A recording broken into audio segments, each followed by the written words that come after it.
Il avait été un instrument entre leurs mains. Son image d'enfance avait servi d'appât pour le mettre en condition. Il avait répondu à leur attente et rempli son rôle. Il n'attendait plus que d'être liquidé, avec quelque part en lui le souvenir d'un temps 2 fois vécu.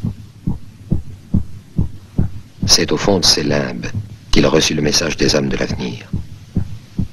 Eux aussi voyageaient dans le temps, et plus facilement. Maintenant ils étaient là, et lui proposaient de l'accepter parmi eux.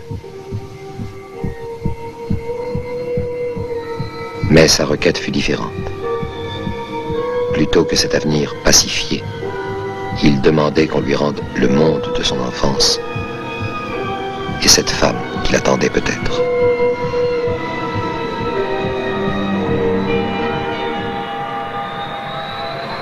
Une fois sur la grande jetée d'Orly, dans ce chaud dimanche d'avant-guerre où il allait pouvoir demeurer, il pensa avec un peu de vertige que l'enfant qu'il avait été devait se trouver là aussi à regarder les avions.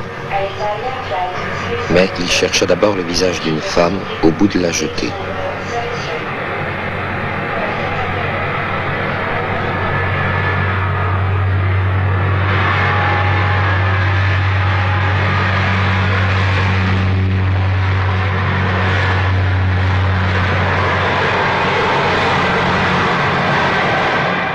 Il courut vers elle.